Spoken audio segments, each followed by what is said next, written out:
जय हिंद दोस्तों। तो इससे पहले वाले क्लास में हम लोग पॉलिटी में पढ़ रहे थे अध्यक्ष और उपाध्यक्ष के बारे में, अनुच्छेद 93 में पढ़ रहे थे।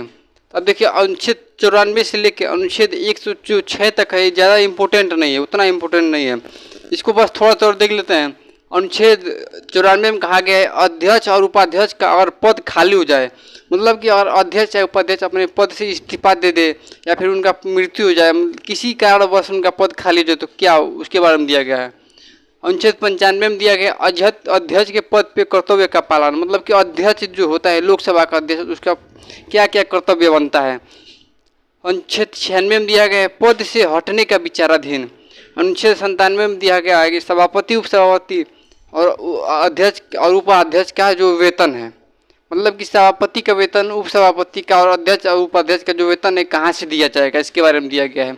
अनुच्छेद 98 में दिया गया है कि संसद का सचिवालय जो है कार्य का संचालन, मतलब कि संसद का जो सचिवालय है कार्य का जो संचालन है लोकसभा में करेगा किया जाएगा। और 99 में शपथ कि मतलब कि शपथ कैसे दिया जाएगा इनको। 100 में दिया गया गणपूर्ति मतलब होता है कि जैसे लोकसभा है राज्यसभा है, तो ये लोकसभा में जो सदस्य है 545, तो पाँच जब भी अगर लोकसभा या राज्यसभा में अगर बैठक हो तो कम से कम 1/10 सदस्य उपस्थित रहना चाहिए। इसमें भी 1/10, अगर लोकसभा में 1/10 सदस्य उपस्थित नहीं है तो जो लोकसभा अध्यक्ष होता है इसे विराम लगा सकता है, मतलब कि कुछ समय को रोक देता है। और यहाँ पे राज्यसभा में कम से कम 1/10 सदस्य उपस्थित रहना चाहिए, नहीं तो गणपूर्ति लग जाएगा। गणपूर्ति यानी अनुच्छेद 100 में यही कहा गया है गणपूर्ति। अनुच्छेद 101 में कहा गया है स्थान का रिक्त होना, कि अगर इसका स्थान में अध्यक्ष उपाध्यक्ष इन लोगों का स्थान रिक्त हो तो लोकसभा से जो सीनियर होंगे 5 उसमें से कोई एक बैठेगा। अनुच्छेद 102 में कहा गया है कि अनुच्छेद 102 में कहा गया है सदस्यों का निरहता है मतलब होता है कि अगर लोकसभा मतलब सदन के किसी कोई भी जो सांसद है बिना बताए 6 महीने कहीं गायब हो गया या फिर किसी बात नहीं मान रहा है, बिना मतलब गायब हो गया, तो उसकी सदस्यता जो है रद्द कर दी जाएगी और उसकी सदस्यता रद्द कर दी जाएगी। और अनुच्छेद 103 में कहा गया है कि अगर इसकी सदस्यता रद्द हो जाएगी तो संसद को भी अधिकार बनता है कि जाके अपनी बात रखो। 3 में कहा गया है कि उससे संबंधित जो प्रश्न है जाके पूछ सकता है कि हमको क्यों मतलब कि निकाला गया, संसद मतलब क्यों रद्द किया गया है। अनुच्छेद 104 में दिया गया पिलांटी मैंने कि इन पे जो सांसद है इन पे जुर्माना भी लगेगा। 105 में दिया गया एक शक्ति विशेष अधिकार, मतलब कि संसद के पास कितनी शक्तियाँ हैं, कितनी विशेष मतलब क्या क्या इनका क्या कर सकते हैं। 106 में जो दिया गया वेतन भत्ते कि इनको वेतन कहाँ से दिया जाएगा। इनका जो वेतन है 70,000 के लमसम में होता है। अब हम देखते हैं 107 अनुच्छेद 107 कहा गया है विधेयकों का पुनर्स्थापन।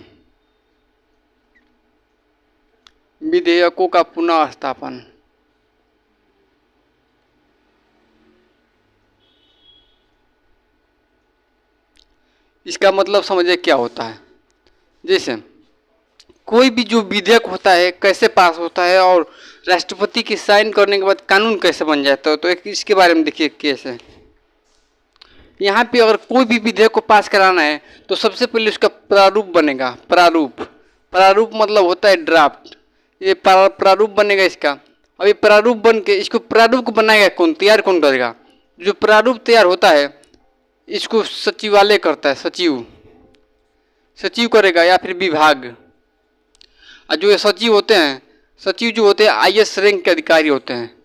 IAS में जब कोई IAS बन जाएगा, जब कुछ साल IAS रैंक में जो सीनियर हो जाएगा, जो IAS रैंक के सीनियर अधिकारी होते हैं वही होते हैं सचिव।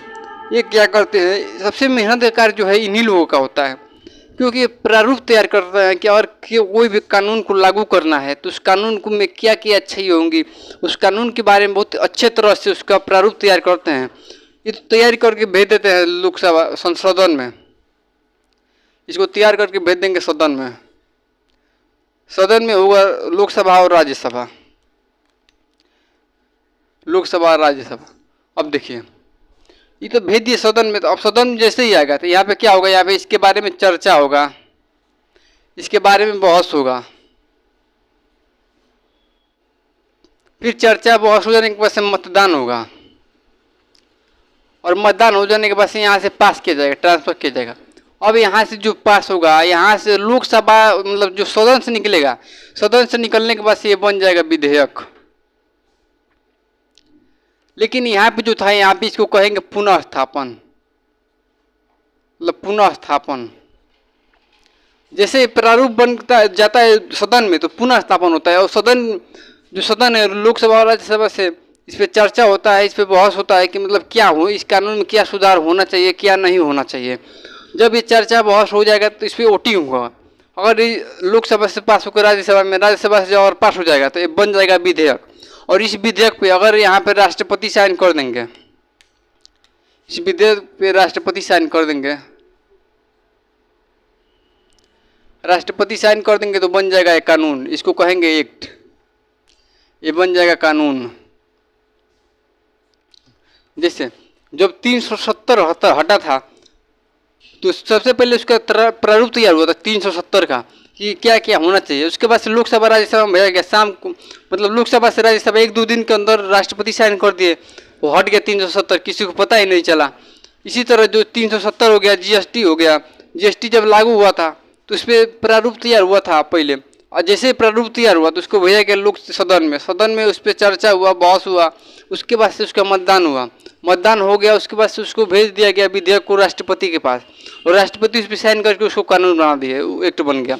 अब जीएसटी कानून हो गया, 370 कानून हो गया। जो 3 तलाक है, 3 तलाक बड़ा ही जल्दी हुआ, किसी को पता ही नहीं चला। 3 तलाक को प्रारूप मतलब 3 तलाक के जो प्रारूप है, जो ड्राफ्ट है, सचिव आईएएस रैंक के जो अधिकारी होते हैं वो लोग तैयार करते हैं, या फिर विभाग के जो सदस्य होते हैं वो तैयार करते हैं।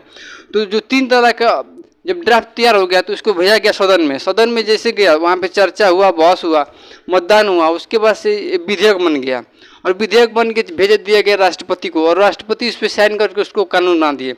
अब जो 3 तलाक है उसमें भी 3 प्रकार का तलाक होता है, उसमें भी एक प्रकार जो तलाक है 3 तलाक में ख़त्म हो गया है। अब यहाँ पे जो विधेयक है, जो विभाग वाला विधेयक होता है, जैसे कि अगर कोई वित्त मंत्री भी, कोई वित्त विभाग का हो, ये तो अगर वो लोग अपना प्रारूप तैयार करें तो उसको कहेंगे, और विभाग वाला होगा तो उसको कहेंगे सरकारी विधेयक। देखिए अगर इसमें विभाग वाला, जैसे विभाग है, सचिव है, और सचिव रैंक के करेंगे तो प्राइवेट हो जाएंगे, मतलब कि वो प्राइवेट विधेयक हो जाएगा।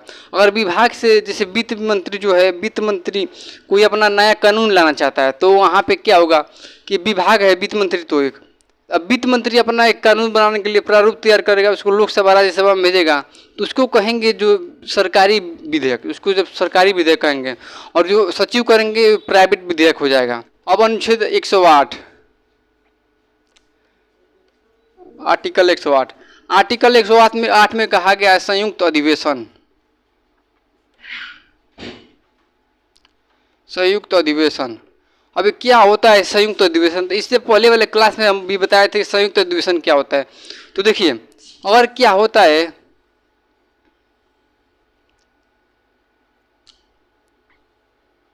ये लोकसभा और ये यहाँ पर राज्यसभा, इसमें 545, इसमें 245, इसमें 2 सीट अब इंग्लैंड की समाप्त हो गई, 243 ही होगा। लेकिन देखिए क्या होता है, अगर मान लीजिए कोई विधेयक यहाँ से पास करके गया यहाँ पे लोकसभा में, अब इस विधेयक को लोकसभा तो पास कर दिया, लेकिन राज्यसभा में जाकर अटक गया, और राज्यसभा क्या कर रहा है, पास ही नहीं कर रहा है विधेयक को, तब क्या होगा, तब उसका बनाया जाएगा संयुक्त अधिवेशन, या फिर दोनों के बीच विवाद हो गया तो संयुक्त अधिवेशन बनाया जाएगा। और इस तरीकों को इतना ही बेहतरीन बनाया गया है कि राज्यसभा को पता ही नहीं कि वो उल्लू बना दिया गया उसको। क्योंकि देखिए यहाँ पे ध्यान से दोनों को अगर मिलाएंगे, अगर दोनों पे जब संयुक्त अधिवेशन बैठता है तो राष्ट्रपति इसको बुलाते हैं, और अगर 545 245 को जब मिलाएंगे तो हो जाएगा टोटल 790। अब देखिए 790, और इसमें संयुक्त अधिवेशन में कहा गया है कि जिसका सीट 50% होगा, जिसका वोटिंग 50% होगा उसी की जीत होगी। तो 545, 790 में से 545 तो इसी का है लोकसभा का, तो लोकसभा का जीत ऐसे ही निश्चित है। तो संयुक्त अधिवेशन में जो है लोकसभा की ही जीत होती है। अब संयुक्त अधिवेशन लाया क्यों जाता है, अब इसके बारे में देखिए। मान लीजिए लोकसभा है, राज्यसभा, लोकसभा को सुझाव दिया और राज्यसभा सुझाव नहीं माना, तो भी बैठाया जाएगा संयुक्त अधिवेशन। 3 कंडीशन में बैठाया जाता है संयुक्त अधिवेशन। या तो लोकसभा जो सुझाव दिया उसको राज्यसभा को मानना पड़ेगा, और राज्यसभा नहीं माना तो बैठाया जाएगा संयुक्त अधिवेशन। या फिर लोकसभा कोई कानून को पास किया, राज्यसभा क्या इस कानून को अटका दिया, तभी बैठाया जाएगा संयुक्त अधिवेशन। या फिर यहाँ पे लोकसभा कोई कानून पास कर दिया, राज्यसभा उसको 6 महीना तक, मतलब कि अगर लोकसभा कोई कानून पास कर दिया तो राज्यसभा जो उसको है 6 महीने तक अटका कर सकता है, 6 महीने तक रोक सकता है। तो मान लीजिए लोकसभा कोई कानून पास कर दिया और कोई एक विधेयक पास कर दिया, लेकिन वो विधेयक राज्यसभा क्या करता है, 6 महीना अटका देता है, तब बैठाया जाएगा संयुक्त अधिवेशन। संयुक्त अधिवेशन जो है राष्ट्रपति बैठाते हैं, और संयुक्त अधिवेशन की जो अध्यक्षता है वो लोकसभा के अध्यक्ष करते हैं। अब इसमें संयुक्त अधिवेशन अब तक 3 बार संयुक्त अधिवेशन बैठाया गया है, 3 बार। कब कब बैठाया गया है तो देखिए,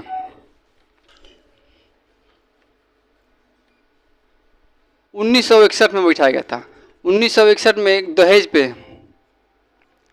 दहेज उन्मूलन, जो दहेज वाला कानून था 1961 में दहेज उन्मूलन कानून आया था, उस पर बैठाया गया था। और एक बैठाया गया था 1970 में बैंकिंग पे,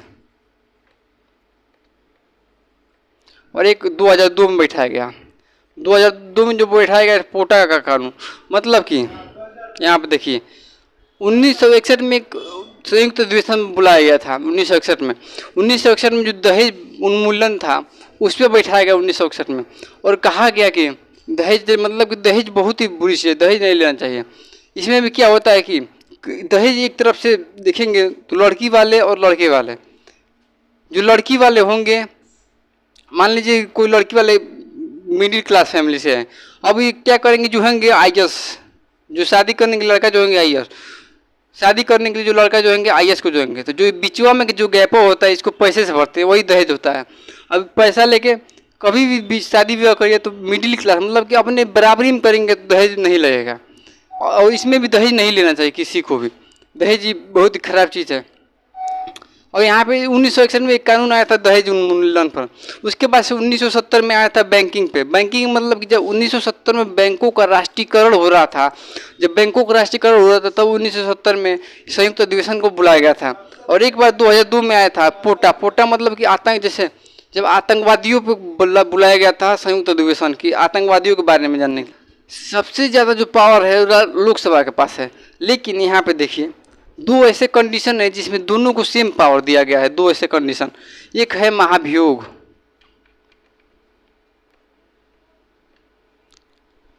और एक है संशोधन। अगर किसी पे महाभियोग लगाया गया तो दोनों को सेम पावर है। और लोकसभा पास कर दिया और राज्यसभा चाहे कि नहीं पास होगा विधेयक। अगर कोई संविधान संशोधन करना हो और लोकसभा पास कर दिया और राज्यसभा उसको चाहे तो अटका सकता है, नहीं पास करेगा।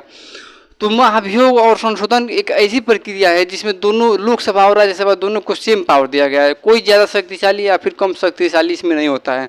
तो आप लोग 107 107 और 108 अच्छे समझ में आ गया होगा। आई होप दोस्तों कि आप लोग समझ में आ गया होगा। और हम मिलेंगे नेक्स्ट वीडियो में, और हम पढ़ेंगे इसके बारे में कि क्या होता है धन विधेयक, और आगे वाले क्लास में पढ़ेंगे बजट के बारे में, बजट क्या होता है। तो आप लोग को इतना तो समझ में आ गया होगा, और मिलते हैं नेक्स्ट क्लास में।